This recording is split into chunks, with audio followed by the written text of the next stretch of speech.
بسم الله الرحمن الرحيم. قل أوحي إلي أنه استمع نفر من الجن فقالوا إنا سمعنا قرآنا عجبا يهدي إلى الرشد فآمنا به ولن نشرك بربنا أحدا وأنه تعالى جد ربنا ما اتخذ صاحبة ولا ولدا وأنه كان يقول سفيهنا على الله شططا وأنا ظننا أن لن تقول الإنس والجن على الله كذبا وأنه كان رجال من الإنس يعوذون برجال من الجن فزادوهم رهقا وأنهم ظنوا كما ظننتم أن لن يبعث الله أحدا وأنا لمسنا السماء فوجدناها ملئت حرسا شديدا وشهبا وأنا كنا نقعد منها مقاعد للسمع فمن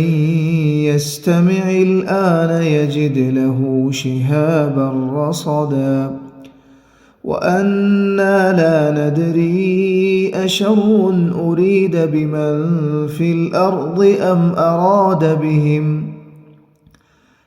أراد بهم ربهم رشدا وأنا منا الصالحون ومنا دون ذلك كنا طرائق قددا وأنا ظننا أن لن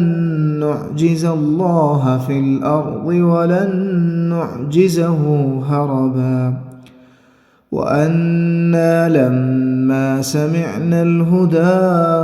آمنا به فمن يؤمن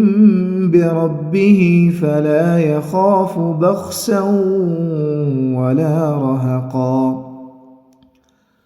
وأنا منا المسلمون ومنا القاسطون فمن أسلم فأولئك تحروا رشدا وأما القاسطون فكانوا لجهنم حطبا وأن لو استقاموا على الطريقة لأسقيناهم ماء غدقا لنفتنهم فيه ومن يعرض عن ذكر ربه يسلكه عذابا صعدا وأن المساجد لله فلا تدعوا مع الله أحدا وأنه لما قام عبد الله يدعوه كادوا يكونون عليه لبدا قل إنما أدعو ربي ولا أشرك به أحدا قل إني لا أملك لكم ضرا ولا رشدا قل إني لن يجيرني من الله أحد ولن أجد من دونه ملتحدا إلا بلاغا من الله ورسالاته ومن يعص الله ورسوله فإن له نار جهنم فإن له نار جهنم خالدين فيها أبدا حتى إذا رأوا ما يوعدون فسيعلمون من أضعف ناصرا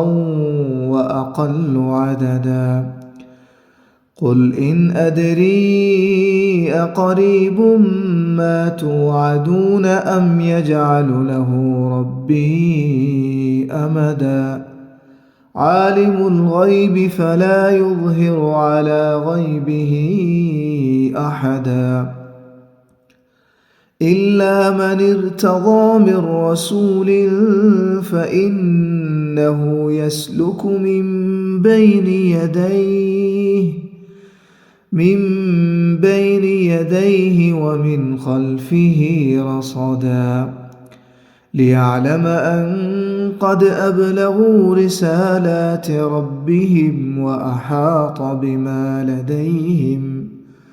وأحاط بما لديهم وأحصى كل شيء عددا